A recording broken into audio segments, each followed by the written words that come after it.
Bonjour les amis, bon j'espère que vous allez tous bien. Là ici ça va.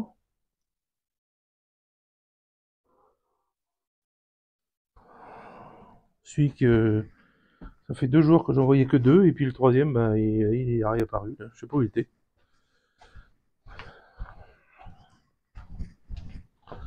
Bon bah voilà, bah écoutez,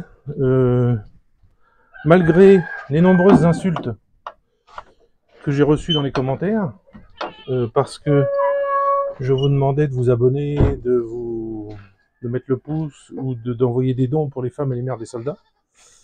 J'ai dû supprimer peut-être au moins une vingtaine de messages. La vidéo sur laquelle la police est venue me rendre visite, là. Et ces gens-là, pour les futurs qui ont l'intention de faire ce genre de choses, ben, je vous emmerde. Et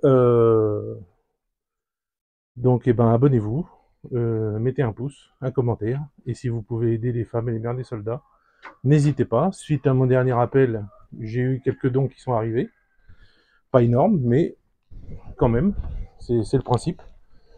Euh, c'est le principe. La troupe est là. Voilà, donc si vous pouvez, j'essaye de répéter à chaque fois parce que c'est un an d'expérience de cette chaîne YouTube où je me suis rendu compte que si pendant 3-4 vidéos je demandais rien, et ben je recevais plus rien du tout. Si je rappelais pas, donc je rappelle. Voilà. Voilà. Et si ça plaît pas à certains, qu'ils aillent se faire. D'accord. Bon, sinon, ici, on a un temps mitigé. Il fait super bon. Il fait pas trop chaud, il fait pas trop froid. Il y a un petit vent frais qui est sympa. Tout va bien. Tout est cool. Je vais vous montrer les nuages qui sont très très jolis.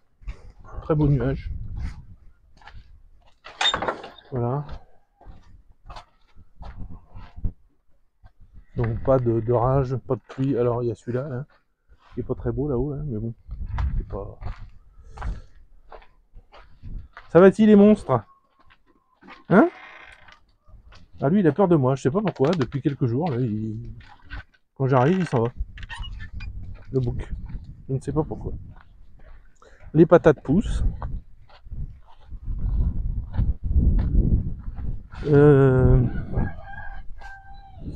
Je viens voir là parce que ça n'a pas l'air de pousser. Quelqu'un m'avait envoyé un colis dans lequel il a mis des boîtes avec. Vous savez, il y a ça en France. Ici, on n'a pas ça. C'est des fleurs en vrac. Vous mettez ça dans le champ et puis ça pousse plein de petites fleurs. Et en fait, il y en a un qui était éclaté.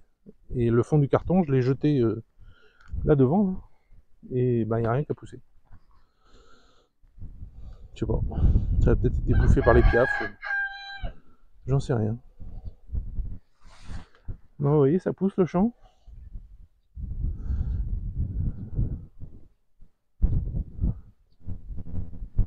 Je vais vous montrer les fleurs, tiens. Je ne pense pas qu'on va faire les foins cette année. J'ai pas envie de m'emmerder comme les 2 dernières années à passer des jours et des jours avec la brouette. Non, j'ai pas envie franchement.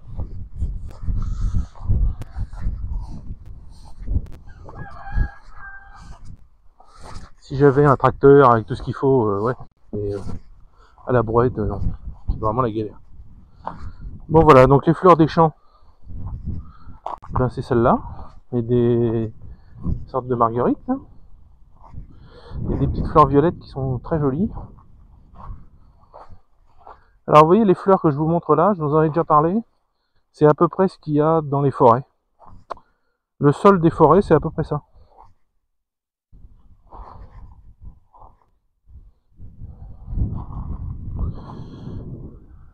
Voilà, des fleurs de toutes les couleurs. Du violet, du bleu. Là, il y a une bleue. Ah oui, alors la bleue, c'est de la... Il y en a partout. C'est de la... mince. Ça, là. Cette plante, là, c'est de la... Mince. J'ai oublié le nom. Ce qui remplace le café. La chicorée. Il y en a partout. C'est pas spécialement utilisé pour ça, hein. Enfin, quoi que les Russes boivent de la chicorée. Il y en a pas mal en vente. Moi j'en ai d'ailleurs là. J'ai de la chicorée. J'avais acheté ça. Je voulais goûter ce que c'était. C'est pas trop mal. C'est de la chicorée avec un goût caramel. C'est pas mal. Voilà, là c'est jaune.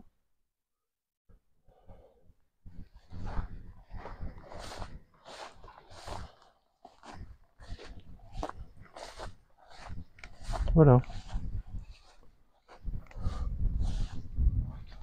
Ça commence à pousser bien. Tiens, et mes copines les fourmis, tiens, qu'est-ce qu'elles sont devenues? Où est-ce qu'elles sont?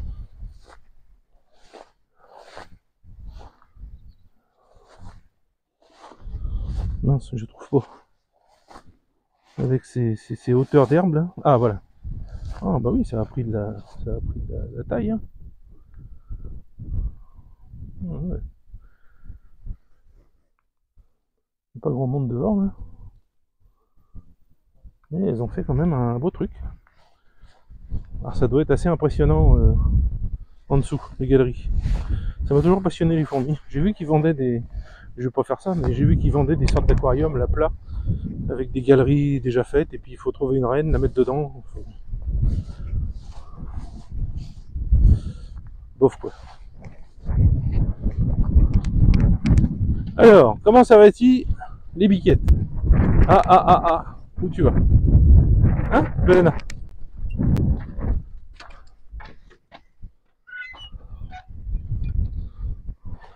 Il y a le chat, il y a les poules, il y a tout. Il y a une manif, il y a la manif. Non, vous allez... Non, c'est pas de l'eau que vous voulez, vous en avez. Hier soir, elles n'ont pas eu à manger, les chèvres. Parce que figurez-vous que pendant que j'étais en train de donner un cours de français, elles sont rentrées. Alors je pensais avoir fermé, mais j'ai dû oublier de fermer. Elles sont rentrées et elles ont bouffé toutes les graines. Elles en avaient le ventre gavé. Voilà, donc aujourd'hui je voulais vous parler d'un sujet dont je viens de parler justement avec quelqu'un qui est russe.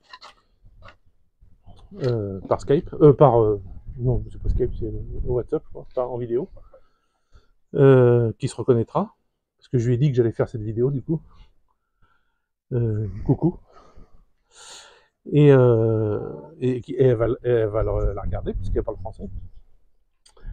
Donc, on a parlé de que pensent les Russes de la politique extérieure actuelle de la Russie, c'est-à-dire visite en Corée du Nord, visite en Thaïlande, visite des bateaux russes à Cuba, et un autre truc aussi qui n'est pas une visite, mais qui est une aide logistique et militaire aux Houthis, qui contrôlent vous savez, le passage des bateaux, et qui tirent sur tout ce qui est bateau occidental. Et tous les autres bateaux, ils tirent pas dessus.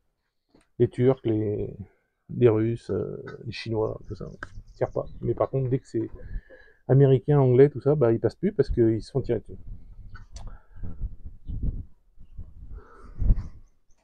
Donc, je pense que c'est la porte de la serre qui a dû mal rester ouverte. J'ai pas dû enfoncer assez le piquet. Donc, qu'est-ce que pensent les Russes de tout ça? Eh ben, ils sont morts de rire en fait. Ils sont morts de rire parce qu'ils sont contents, parce qu'ils trouvent ça super, ils trouvent ça bien, parce que c'est des pays amis. Et puis, vous pouvez constater que depuis que l'Iran a l'arme atomique, enfin, on vous le dit pas ça, mais ils l'ont certainement, parce qu'ils le disent pas à tout le monde, évidemment. Mais j'ai rien pour enfoncer le truc. Ah si, là. Et tu peux attendre un peu, s'il te plaît? La porte, là. Tu peux rester un petit peu là? Merci. Depuis que l'Iran... Merde. L'arme atomique, Et ben, on entend beaucoup moins parler. Les Américains les emmerdent beaucoup moins. Alors, ils font leurs sanctions habituelles, ils font leurs trucs débiles. Non, j'ai besoin des deux mains.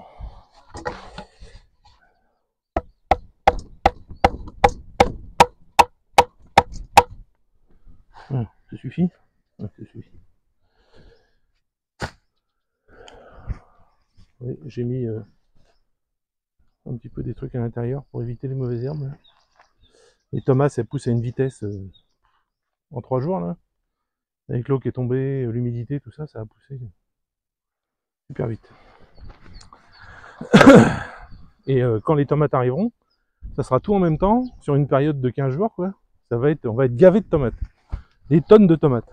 Et il faudra, là, comme toujours en Russie, il va falloir bosser, jour et nuit presque, faire de la sauce tomate, faire des tomates séchées, faire ci, faire ça. Manger des tomates, etc. Bref, donc les Russes pensent quoi? Donc Corée du Nord, eh ben, qu'est-ce qu'on m'a dit? On m'a dit, bah, la Corée du Nord, c'est un pays ami. Bah ouais. Les Coréens, les Occidentaux ne supportent pas, font leur malin avec comment vivent les Nord-Coréens, etc. Mais qui vous dit que les Nord-Coréens ne sont pas d'accord pour vivre comme ça? Hein, quelques Nord-Coréens qui ont réussi à se sauver, qui sont venus en France, qui ont fait comme Navalny, à critiquer le système et puis à dire ah oui, et puis tout ça pour rester en France, quoi, ou là où ils sont, pour avoir pour chouiner, quoi, puis se faire passer pour des gens persécutés. Donc du coup ils ont le visa ou je ne sais quoi qu'ils demandent.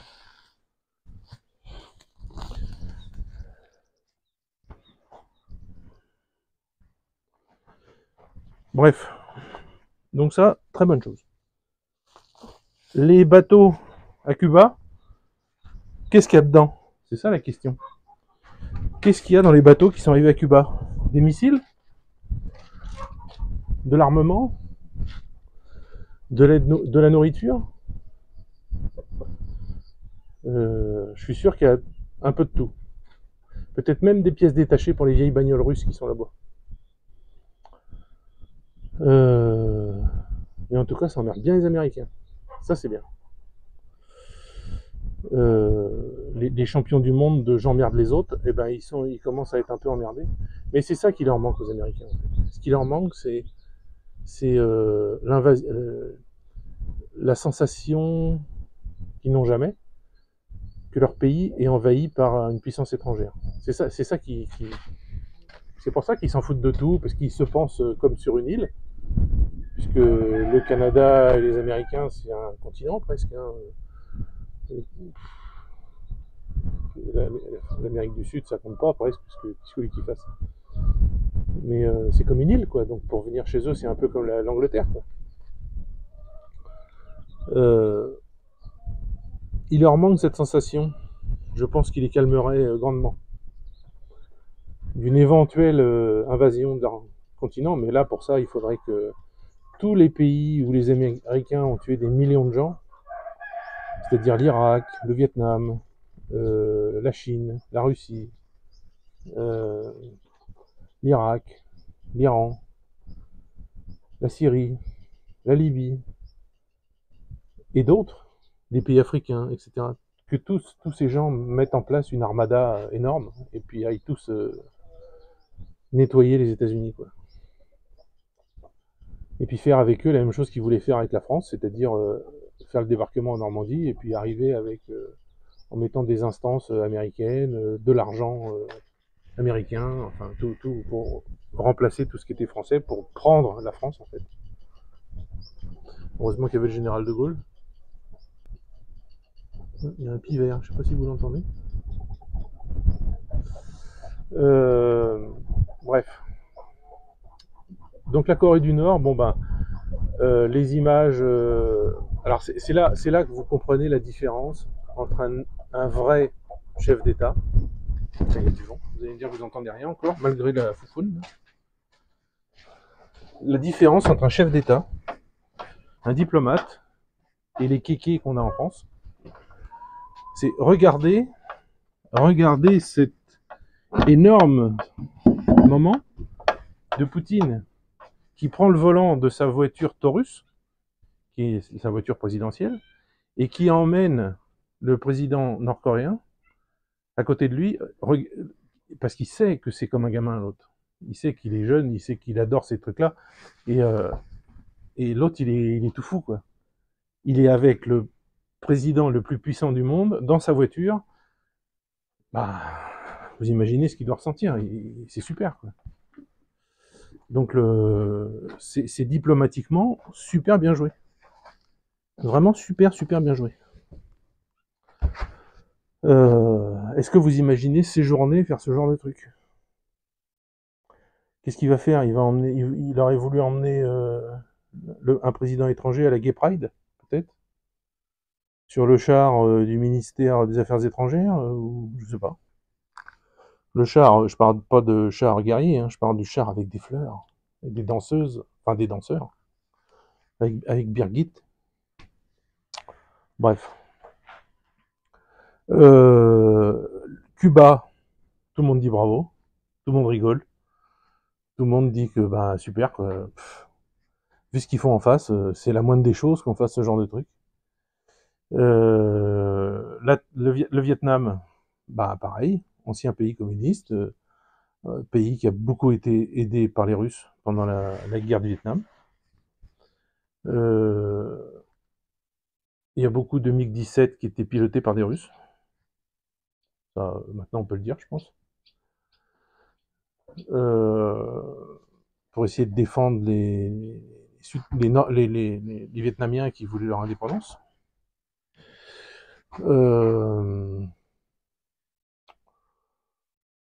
Qu'est-ce qu'il y a d'autre? Donc tout le monde dit bravo pour cette sorte de tournée. Alors pour l'Afrique, bah pareil, quoi. Je veux dire, la Russie, alors on vous présente pas ça comme ça, mais la réalité c'est que la Russie arrive, dit aux chefs d'État des pays africains, eh ben nous on va vous donner à manger, on va vous donner des graines, on va vous donner plein de trucs, des tonnes et des tonnes d'engrais, etc. gratuitement pour vous aider. Pas rien en contrepartie, on veut rien. Et par contre, on va mettre en place du business. Voilà. On n'est pas là pour vous dire ce que vous devez faire dans votre pays, on n'est pas là pour vous dire comment il faut gérer vos problèmes, on n'est pas là pour vous parler de vous n'avez pas assez d'homosexuels dans votre pays, on n'est pas là pour vous parler de ci, de ça, comme fait la France, comme fait l'Angleterre, comme fait les États-Unis, comme tout ça. On est là pour faire du business avec vous. Voilà, vous gérez, un peu sur le principe des BRICS, vous gérez dans votre pays ce que vous voulez. Vous faites ce que vous voulez, c'est votre pays. Si les gens sont pas contents de ce que vous faites, eh ben, ils vont faire une révolution, ils vont tout péter. Bon, bah, voilà. Mais si les gens sont satisfaits, bah, bon, comme en Corée du Nord, quoi, je veux dire, les gens sont satisfaits. Ils sont pas, ils pourraient tous se révolter, surtout qu'ils sont la moitié de la population sont militaires, presque. Donc, mais ils sont pas éduqués comme ça, ils sont pas comme ça, ils sont pas, c'est autre chose, c'est une autre mentalité, une autre manière de voir, une autre civilisation, c'est autre chose. Il faut respecter tout ça. Qu'est-ce qui se passe? Qu'est-ce qui se passe, les bébés? Oui, oui, oui. Il y a la bagarre? Ah non, vous jouez. Les bébés chats. Donc voilà, donc ça c'est bien. Donc chacun fait ce qu'il veut. Alors en Afrique, vous voyez, en Afrique, au Vietnam, faut pas croire, hein, les Américains ont une base au Vietnam, mais je sais parce que j'y étais.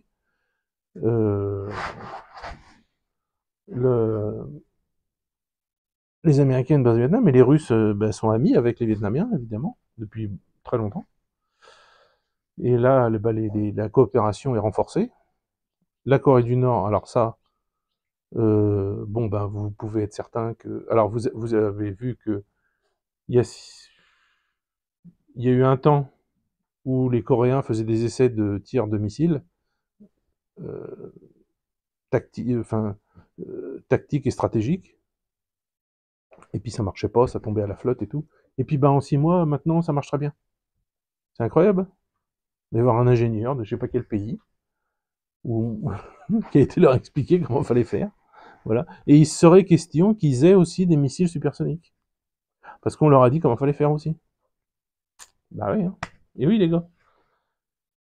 Quand on essaye d'emmerder les gens avec des sanctions, avec ci, avec ça, il faut attendre qu'un jour ça vous retombe sur le nez, hein. C'est certain. Puis les Coréens du Nord, si on les chatouille, ben, ils vont rentrer dedans, quoi. Enfin, ça m'étonnerait qu'ils soient aussi diplomates que Poutine ou que Loukachenko ou que tout ça. Donc là, ils sont sur une sorte de pacte d'entraide militaire, etc.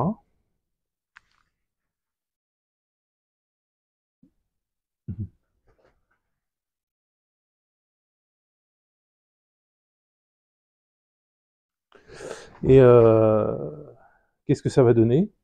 Est-ce qu'il va y avoir des soldats nord-coréens sur le front en Ukraine? Je crois pas, parce que c'est un pacte si la Russie est envahie ou si la Corée du Nord est envahie, et non pas en Ukraine, quoi. C'est pas, enfin, je sais pas. Je sais pas ce que contient leur pacte exactement, mais j'imagine que non, ça va pas être pour faire ça. Les Russes ne veulent pas d'étrangers en Ukraine, c'est leur problème, la Russie et l'Ukraine, et donc s'ils disent une chose, ils vont pas faire la même chose alors qu'ils disent qu'il faut pas le faire. Je pense que c'est logique.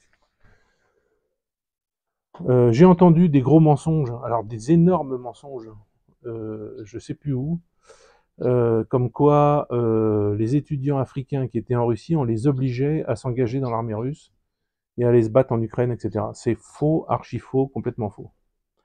Il y a eu plusieurs sujets qui ont été faits où ils ont interviewé des Africains, des soldats africains qui sont dans l'armée russe. Ils sont pas tant que ça, mais toujours est-il que tous autant qu'ils sont, c'est des étudiants qui sont en Russie, qui ont eu, parce qu'ils parlent russe, c'est le truc en fait. Si vous parlez russe, vous pouvez le faire.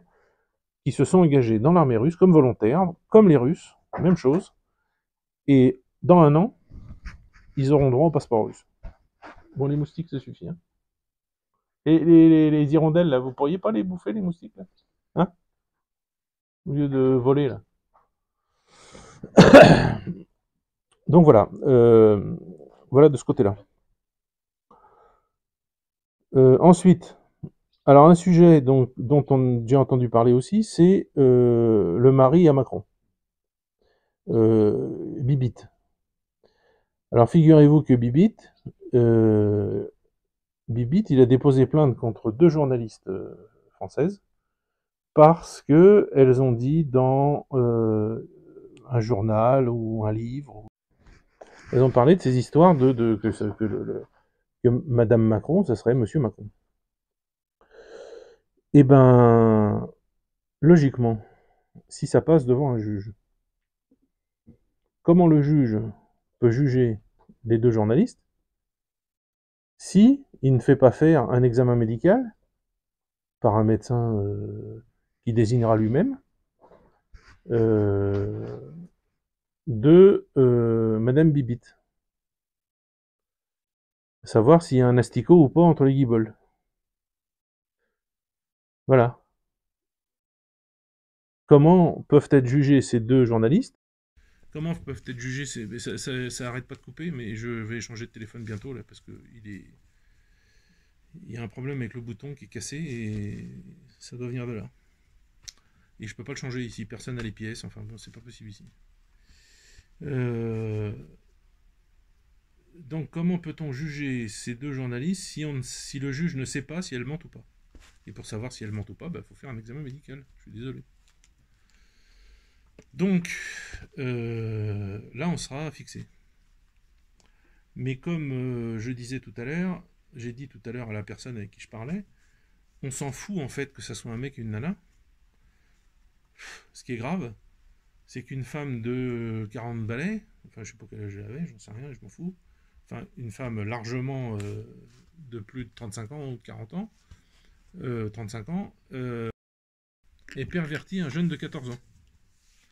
Voilà, ça c'est grave. Parce que je me rappelle que quand ce début d'histoire est sorti, il y a eu un jugement au tribunal d'un professeur, un homme, qui était tombé amoureux d'une élève qui avait 15 ans, et il a été condamné. Et de ce que je sais, les faits concernant les Macron, il y a pas la prescription est toujours là, hein. Il n'y a pas de prescription, quoi. Enfin, il y en a, mais c'est pas encore.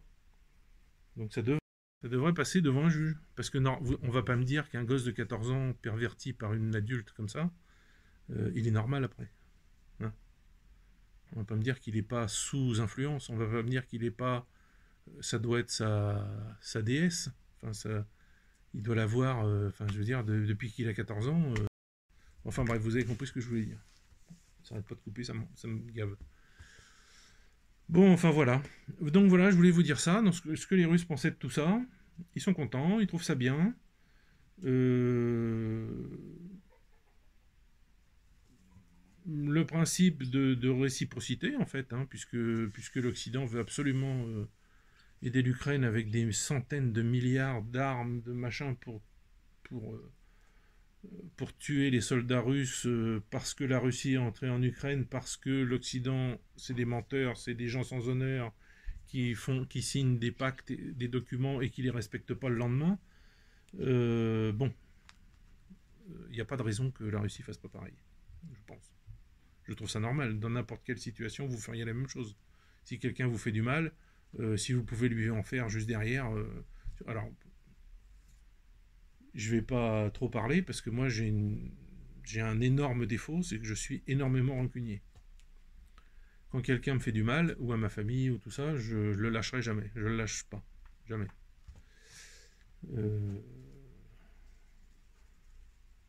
J'ai un très bon exemple de ça, que je vais pas vous raconter là, mais j'ai fait quelque chose un jour, des années après, j'ai eu la possibilité de faire un truc qui a rendu le type fou, quoi. Bon bref, je vais pas en parler là. Toujours est-il que c'est ce qui se passe avec la Russie en ce moment. Et vous remarquerez qu'à chaque fois, la Russie a rien dit au début, a rien dit. Ils ont rien dit, ils ont pas fait.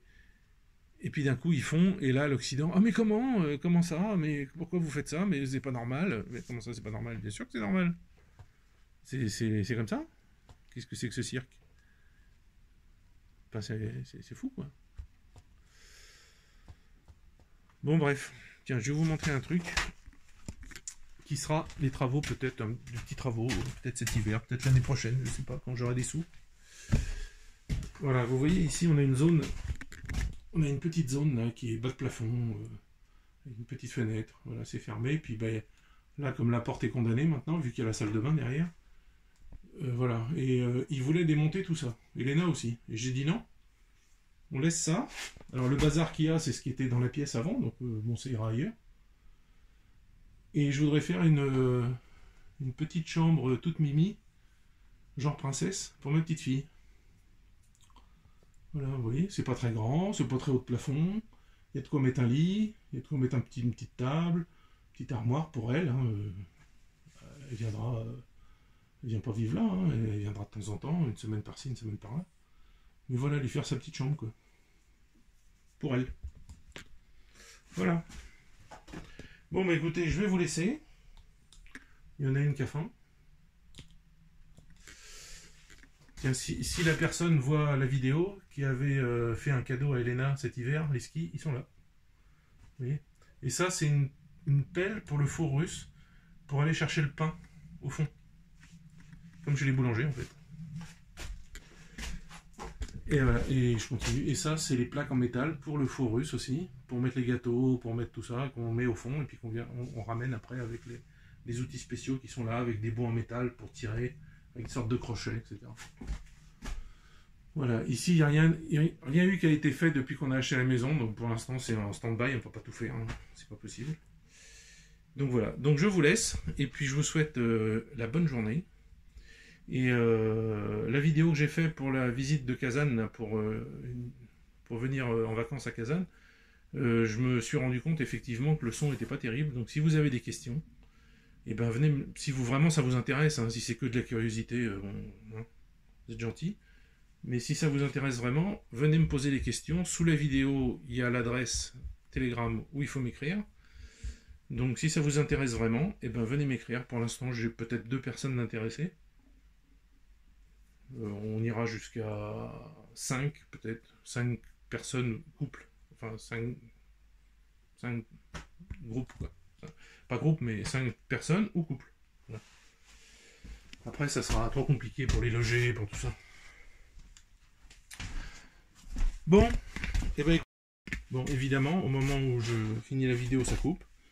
Donc je vous dis au revoir, vite fait, parce que ça a coupé 3 fois en 2 secondes là. Et où tu vas toi? Oh, oh, oh, oh! Et le chat? Non, non, non, non, tu rentres pas là toi. Psst. Psst. Allez, fous-moi le camp. C'est pas pour toi ici. Donc voilà. Allez, à plus.